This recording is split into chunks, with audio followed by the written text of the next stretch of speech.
नमस्कार साथियों, मैं प्रियंका गुप्ता लर्निंग टुगेदर पे आप सबका स्वागत करती हूँ। कैसे हैं आप सब लोग। तो जैसा कि आप लोगों को पता है कि करेक्शन विंडो वगैरह सारा कुछ हो चुका है। एकलव्य मॉडल रेजिडेंशियल स्कूल का कभी भी आपकी एग्ज़ाम की डेट मिल जाएगी। तो अब हम लोग ज़्यादा से ज़्यादा प्रैक्टिस पे ध्यान देंगे, ठीक है। तो मैं जो आज आपके लिए 30 क्वेश्चन लेके आई हूँ, एक आज से अपनी नई सीरीज स्टार्ट होगी।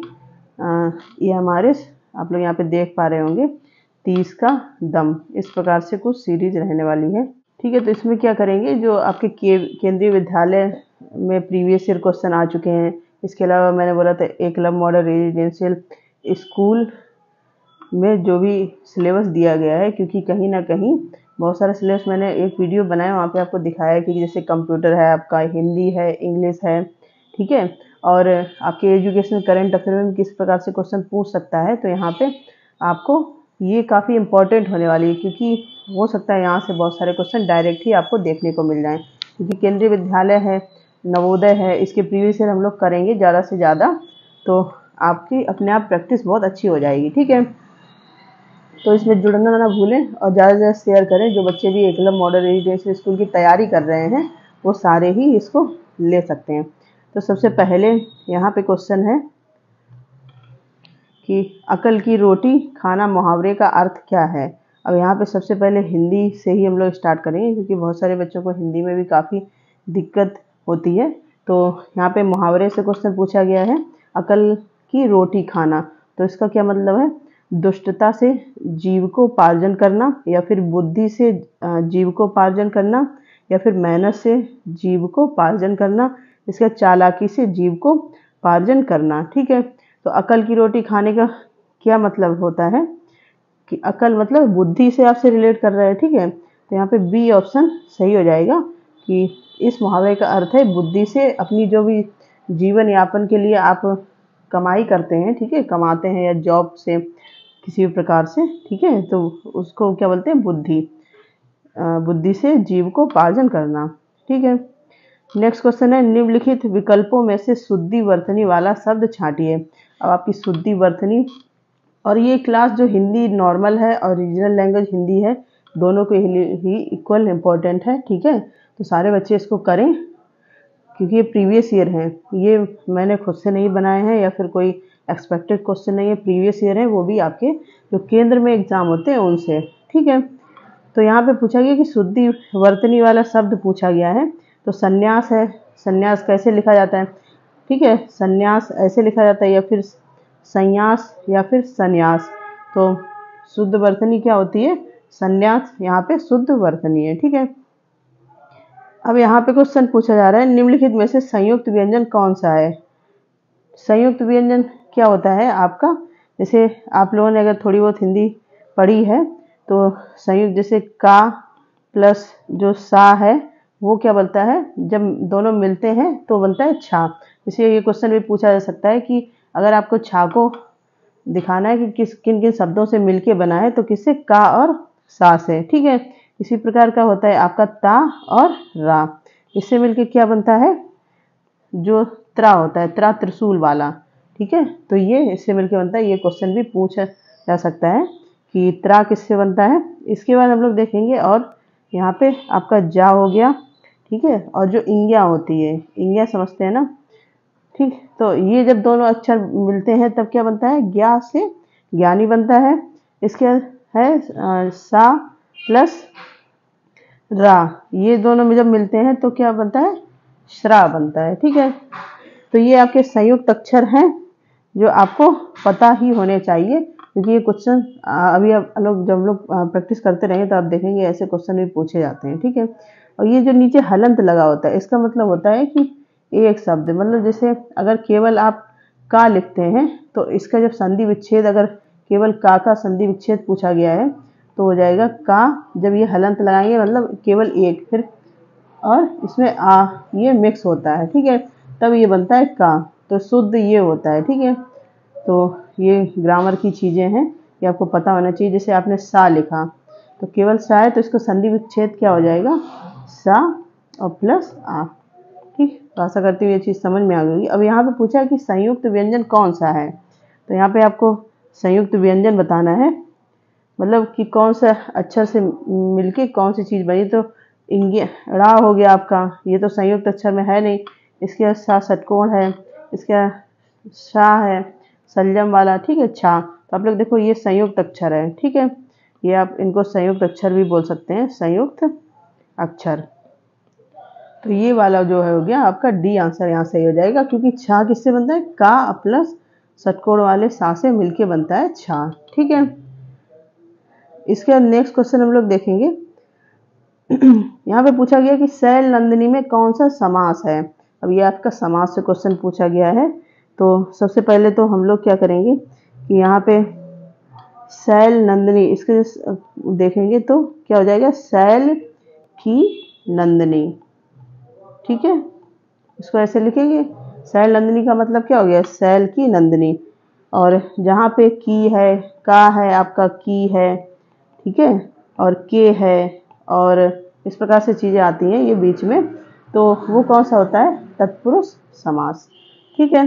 और तत्पुरुष समास,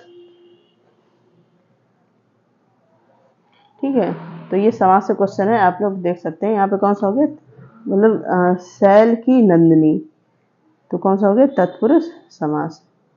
अब हम लोग नेक्स्ट क्वेश्चन यहाँ पे देखेंगे।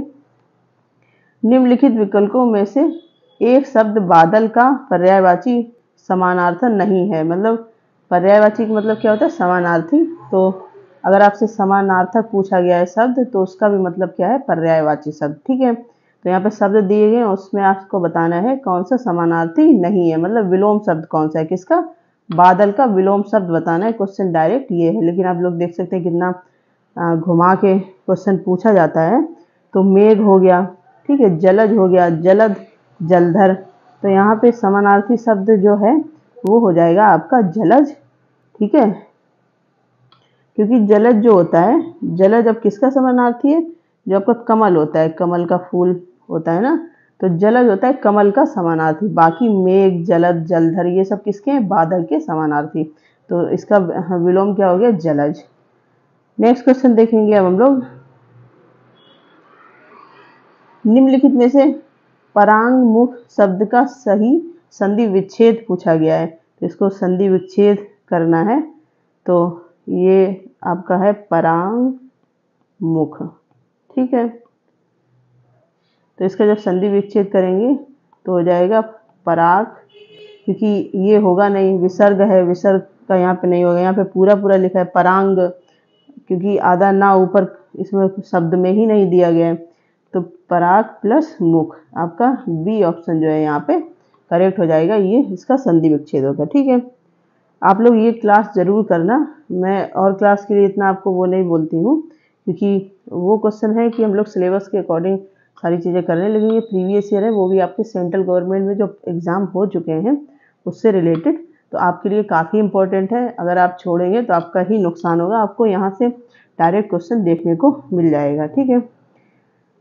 इसके बाद हम लोग नेक्स्ट क्वेश्चन देखेंगे।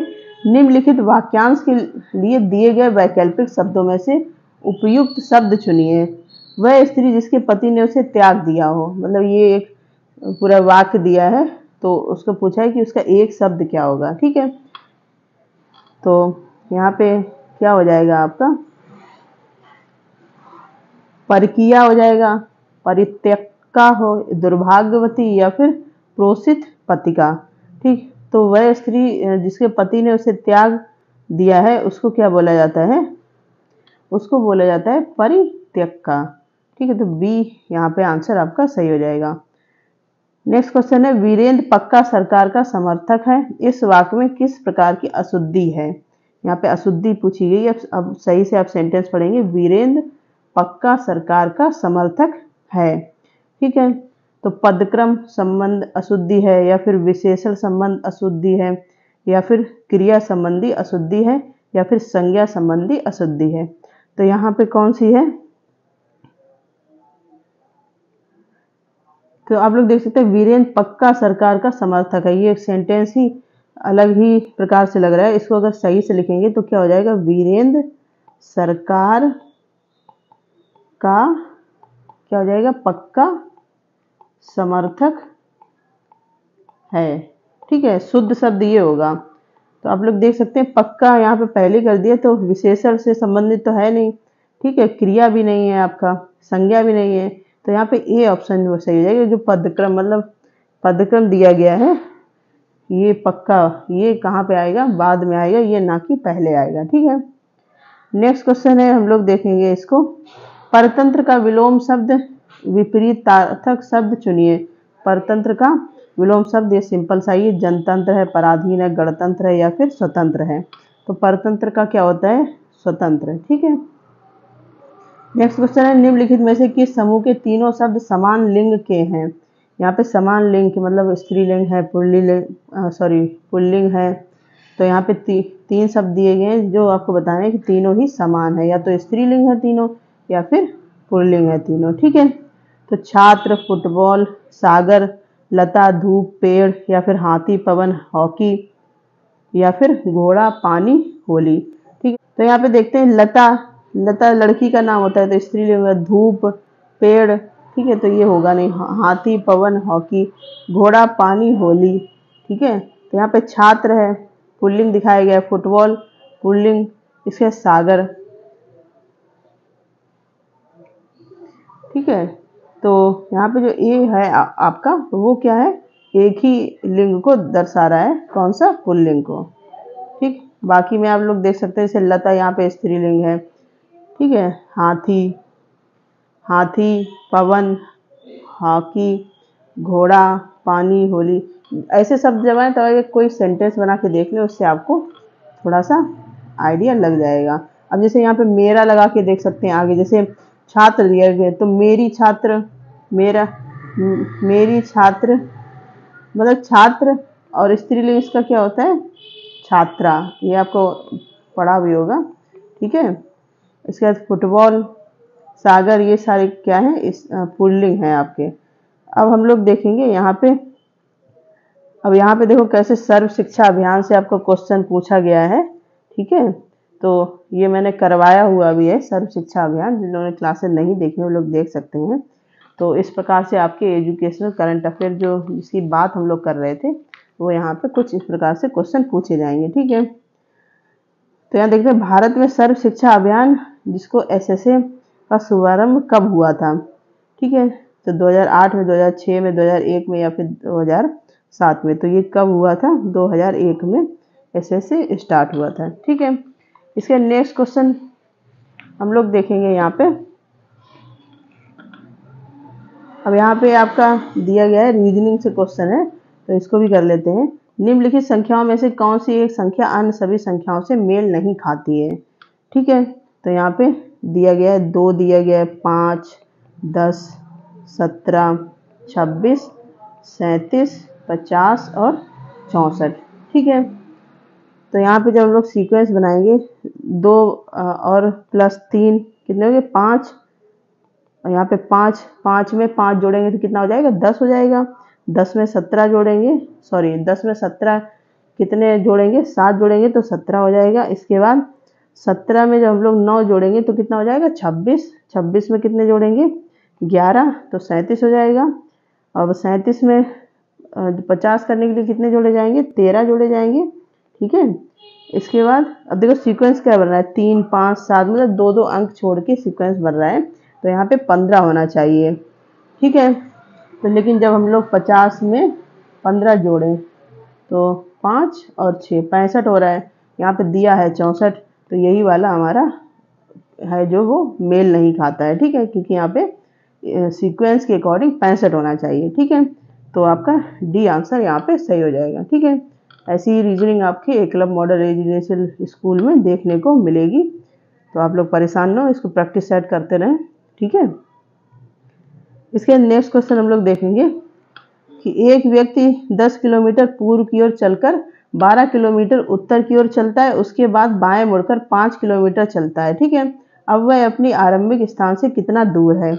तो कोई एक व्यक्ति है, वो सबसे पहले पूर्व की ओर कितना चलता है, 10 किलोमीटर। जैसे आपकी दिशा वाले तो इधर इधर पूर्व होता है, यहाँ पे पश्चिम होता है। ठीक है, ऊपर क्या होता है, उत्तर, और नीचे होता है दक्षिण। ठीक है, तो ये फिगर आपको दिशा वाले सवाल के लिए पता ही होना चाहिए।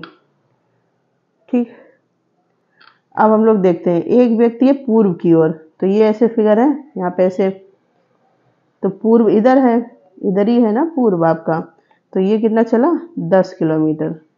ठीक है, मान लो यहाँ से चला तो ये पूरी टोटल होगी 10 किलोमीटर। ठीक है, इसके बाद क्या बोल रहे हैं, चलकर 12 किलोमीटर उत्तर में चलता है। अब यहाँ इस बिंदु से उत्तर कहाँ होता है, ऊपर है, तो ऊपर हम लोग चला देंगे इसको 12 किलोमीटर। ठीक है, ये चल गया। उसके बाद वह बाएं मुड़कर 5 किलोमीटर चलता है। अब बाएं किधर होता है, जब आप जैसे जैसे फिगर बनाते हैं, ठीक है, तो हमेशा इधर वाला होता है आपका दायां और इधर वाला होता है आपका बायां। ठीक है, तो यहाँ पे बायां जो है 5 किलोमीटर ये चला। ठीक है, अब वह अपने आरंभिक स्थान से कितना दूर है, तो यहाँ से ये चला था। ठीक है, और ये यहाँ पे आके रुका है, तो यहाँ पे हम लोग कलर चेंज कर लेते हैं जिससे कि आपको अच्छे से समझ में आ जाए। तो ये वाली दूरी पूछी गई है। ठीक है, यहाँ से कि इस बिंदु से चला था, तो ये पूरी कितनी है 10 किलोमीटर, ये पूरी कितनी है 12 किलोमीटर, यहाँ पे 5 है। तो यहाँ पे हम लोग ऐसे एक लाइन खींच लेंगे। ठीक है, अब यहाँ पे देखो, आपने अगर ऐसे वाले सवाल लगाए होंगे, जो बच्चे थोड़ा बहुत मैथ करते हैं या मैथ के जानकार हैं तो उनको समझ में आ रहा होगा। ठीक है, तो ये वाली दूरी पूछी गई है। अब देखो यहाँ पे 5 है, तो ये भी 5 ही हो जाएगी ना नीचे। ठीक है, पूरी कितनी है 10 है, तो इधर जो बची वो भी 5 ही बची। ठीक है, तो ये 5 होगी, ये 12 है, तो ये वाली 12 है, तो इसके समकक्ष ये वाली भी 12 ही हो जाएगी। ठीक है, अब देखो हमें यहाँ पे कुछ इस प्रकार से फिगर मिला है, ये 12 किलोमीटर हो गया और ये आपका हो गया 5 किलोमीटर। आप लोग जब यहाँ पे देखेंगे, इसको मैं और अच्छे से दिखाई, ये वाला ये चीज़। ठीक है, तो ये समझ में आ गया। इतना हम लोगों को यहाँ से यहाँ तक की दूरी बतानी है, तो ये पता है। तो ये आपका फॉर्मूला भी होता है, एक आपने पढ़ा होगा, जब ये इसको क्या बोलते हैं, कर्ण बोलते हैं इसको, इधर जो हो है इसको क्या बोलते हैं, लंब, ये नीचे क्या होता है आधार, तो हमें कर्ण पता करना है। तो फॉर्मूला क्या होता है, कर्ण का स्क्वायर बराबर, ठीक है, लंब का स्क्वायर और प्लस नीचे क्या है आपका आधार का स्क्वायर। ठीक, तो कर्ण हमें निकालना है, कर्ण मतलब ये वाली दूरी हमें निकालनी है ना, यहाँ पे भी आप देख सकते हैं। तो इसका जब स्क्वायर करेंगे हम लोग, तो ये कितना हो जाएगा, लंब कितना दिया 12 किलोमीटर, 12 का स्क्वायर प्लस नीचे आधार कितना है 5 किलोमीटर। ठीक है, तो 5 का स्क्वायर। अब इसको और सॉल्व कर लेंगे, तो 12 का स्क्वायर जब करेंगे तो ये कितना होता है, 12 का वर्ग आपको पता होना चाहिए 144। अगर आपको वर्ग नहीं याद है उसका भी सोल्यूशन बता देती हूँ। आप 12 में 12 का गुणा करके देखेंगे तो कितना आ जाएगा 144। ठीक है, प्लस 5 का वर्ग कितना है 25। ठीक, इसको जब जोड़ेंगे तो कितना हो जाए 169। ठीक है, तो कर्ण का स्क्वायर बराबर इतना आया। जब वर्ग इसको स्क्वायर को हटाएंगे क्योंकि हमें केवल कर्ण चाहिए। ठीक है, तो ये रूट में आ जाएगा 169। अब ये किसका वर्ग रूट होता है, ये होता है 13 का। तो आपको थोड़ा बहुत ये वर्ग वगैरह भी पता होना चाहिए। तो ये कितना आंसर आ गया 13 किलोमीटर। मतलब ये वाली जो दूरी है आप लोग देख सकते हैं, ये कितनी आई 13। ठीक है, तो यहाँ पे आपका आंसर ए सही हो जाएगा। ठीक है, समझ में आ गया होगा, सिंपल सा ही है। अगर नहीं आया तो आप लोग दोबारा भी इसको देख सकते हैं। ठीक है, इसके नेक्स्ट क्वेश्चन हम लोग करेंगे। अब देखो ये आपका कंप्यूटर से रिलेटेड क्वेश्चन है। यहाँ पे जिन लोगों ने कंप्यूटर क्लासेस अच्छे से की हैं उनको ये अच्छे से समझ में भी आ जाएगा। ठीक है, वर्ड प्रोसेसिंग सॉफ्टवेयर के संदर्भ में एक मर्ज किए गए प्रकाशन को बनाने के लिए किसी प्रकाशन में स्थैतिक जानकारी को चर जानकारी के साथ एक डेटा स्रोत के संयोजन की प्रक्रिया कहलाती है। ठीक, तो हिंदी वाले हिंदी में समझे, इसके बाद हम लोग इंग्लिश में भी पढ़ लेते हैं क्योंकि कंप्यूटर की लैंग्वेज इंग्लिश में ज़्यादा अच्छे से समझ में आती है। ये मेरे हिसाब से है, बाकी आप लोग देख सकते हैं। तो word processing software the process of combining static information in a publication together with variable information in a data source to create one merge publication is. मतलब आपको बहुत सारी जो इंफॉर्मेशन है एक जगह मर्ज करनी है। ठीक है, तब आप किस चीज़ का यूज़ करेंगे। ठीक है, तो मर्जिंग का करेंगे, मेल मर्ज का करेंगे, मतलब बहुत सारी इन्फॉर्मेशन आपको इकट्ठी कहीं पे भेजनी है किसी के पास स्टैटिक रूम में, मतलब PDF फॉर्म में। तो क्या होता है, मर्जिंग है, मेल मर्ज, डाटा सोर्सिंग, या फिर होता है आपका मर्ज सॉर्ट, तो उसको बोलते हैं मेल मर्ज। ठीक है, इसके नेक्स्ट क्वेश्चन है। अब देखो, इस प्रकार से भी आपके क्वेश्चन जरूर पूछे जा सकते हैं, क्योंकि जो आपका GK वाला पोर्शन है वहाँ पे ऐसा चीज़ें भी हैं। तो अब जो जनगणना से भी क्वेश्चन पूछे जाते हैं आपके KV में भी, NVS में भी। ठीक है, तो हम लोग यहाँ पे देख लेते हैं इसको थोड़ा सा। तो यहाँ पे पूछा गया है कि जनगणना 2011 के अनुसार इनमें कौन सा विकल्प साक्षरता दर को घटते क्रम में दर्शाता है।